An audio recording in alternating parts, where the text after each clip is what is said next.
මනෝ පුබ්බංගමා ධම්මා මනෝසෙට්ටා මනෝමය මනසාචේ පදුට්ටේන භාසතිවා කරෝතිවා තතෝනං දුක්ඛ මං වේති චක්කං වහතෝ පදං.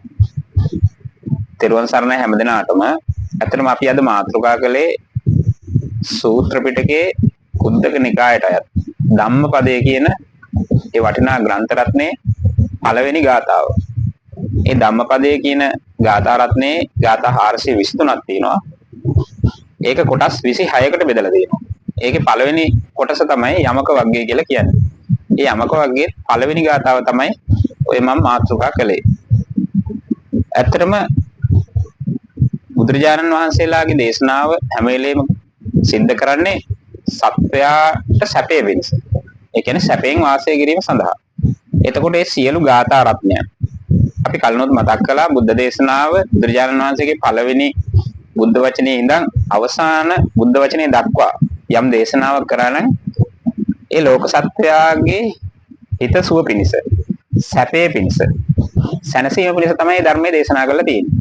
එතකොට අපිට පුළුවන් වෙන්න ඕනේ මේ හැම අපි බුදුරජාණන් වහන්සේගේ ධර්මයේ මොනියම් හෝ ගාථා රත්නයක් හරි මොනියම් හෝ සූත්‍රයක් හරි ඒ මොනියම් හෝ දේශනාවක් අහනකොට අපේ හිත නිවෙන්න ඕනේ.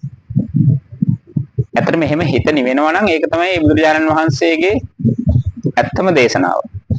එතකොට දැන් අපි මේ මාතෘකා කළ ගාථාවේ කියන්නේ මනෝ පුබ්බංගම මනස හැම දෙයකටම ප්‍රධාන වෙනවලු. ඒ කියන්නේ සිත හැම දෙයකටම ප්‍රධාන වෙනවලු. එතකොට මනසමලු ශ්‍රේෂ්ඨ වෙන්නේ මුල් වෙන්නේ. දැන් අපි කලිනුත් කතා කරලා තියෙනවා මේ සිත. ඇත්තට සිතෙන් තොරව ලෝකයක් නැහැ. ලෝකයක් නැහැ. දැන් අපේ ශරීරය බැලුවාම බැරි වෙලා හරි එකපාරටම අපේ සිත අතුරුදහන් වෙනවා. මොකද වෙන්නේ? මේ ශරීරේ කරන්න පුළුවන් දෙයක් තියෙනවද? අපි හිතනවා මේ හැමදේම කරන්නේ කියන්නේ කතා කරන්නේ ඔක්කොම මේ අපේ ශරීරයෙන් කියලා. ඇත්තටම සිතයෙන් වුණ ගමන් මේ ශරීරයට කිසිම ප්‍රාණයක් ජීවයක් ශක්තියක් මොකුත් නැහැ. එතකොට අපිට තේරෙනවා මේ සිත තමයි අතිශය බලවත් ශක්තිය. මේ රූපය මේ කය ශරීරයේ ක්‍රියාත්මක කරන අතිශය බලවත් ශක්තිය තමයි හිත කියලා කියන්නේ. එතකොට ඇත්තටම මේ හිතින් තොරව ඒ සත්‍ය ජීවයා කියන කෙනාගේ පැවැත්මක් නැහැ. ඒක නිසා මතක තියාගන්න ඕනේ හැම දෙයකටම මුල් වෙන්නේ හිතමයි.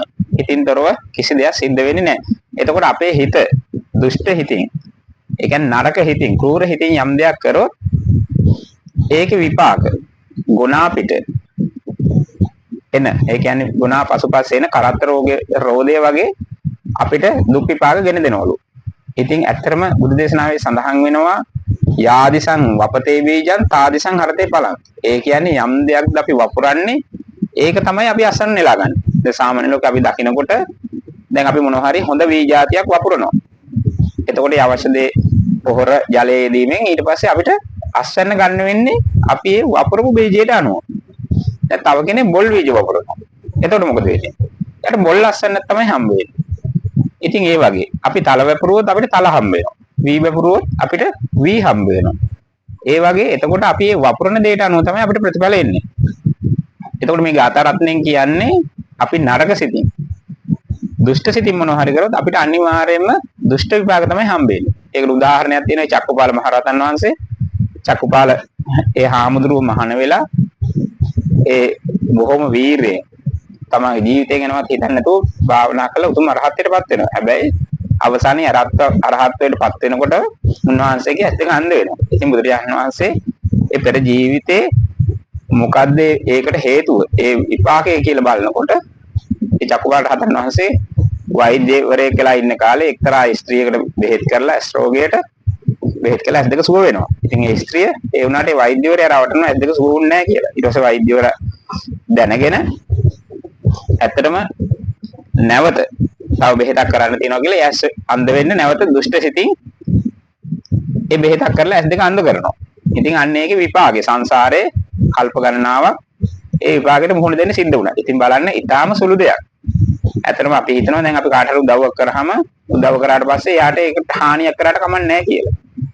එහෙම නෙමෙයි අපිට ඒ හිතට අනුව තමයි විපාක සිද්ධ වෙන්නේ. අපි මොන දේ කොහොම කළත් අපිට මේ මොහොත තුල යම් ක්‍රියාවක් කරනකොට ඒ හිතේ ඇතිවෙන චේතනාවට අනුවම තමයි අපිට විපාක හම්බ වෙන්නේ. ඒක නිසා අපි හොඳට මතක තියාගන්න ඕන මොන හරි දෙයක් කරනකොට දුෂ්ට සිතින් අපි ඒ චූටි දෙයයි කරන්නේ. ඒ ක්‍රියාව ඊටාම සුළු ක්‍රියාවක් වෙන්න පුළුවන්. හැබැයි අපිට අර ගුණාබැඳි කරත්තේ පිටිපස්සේ එනවා වගේ මහ විශාල විපාකයකට මුහුණ දෙන්න සිද්ධ වෙනවා සංසාරේ පුරාවටම. ඒ නිසා අපි පරිස්සම් වෙන්න ඕනේ හැම දෙයකදීම මොනවා හරි ක්‍රියාවක් කරනකොට අපේ හිතේ වෛර, ක්‍රෝධ, ඊර්ෂ්‍යා, මාන්නය ඒ වගේ දේවල් එන්නේ නැති වෙන්න අපේ හිත පවත්ව ගන්න. දැන් යම් දෙයකදී අපිට ඇත්තට සමාජයේ ජීවත් වෙනකොට අපිට සමහරලාට කෙනෙකුට විරුද්ධව අපිට මොන හරි දෙයක් කරන්න ඉඩ හේතු වෙන්න අවස්ථා එනවා. එතකොට අපි ඇත්තටම අපේ අභ්‍යන්තර දේශිතක් ඇති නොකරගෙන අපි කෙනෙකුට අපිට බනින්න අවස්ථාවක් උදා වුණා කියලා ඒ බනින්න නැතුව බෑ. අපි කියව අපි බීමත් පුද්ගලයෙක් අපේ ඉඩමට අහලින් යන ගමන් අපිට අනවශ්‍ය විදිහට කරදර කරනවා. අපි හැබැයි දේශිතක් ඇති කරගන්න නැතුව ඒ පුද්ගලයාව පාලනය කිරීමේ හැකියාවකුත් තියෙනවා.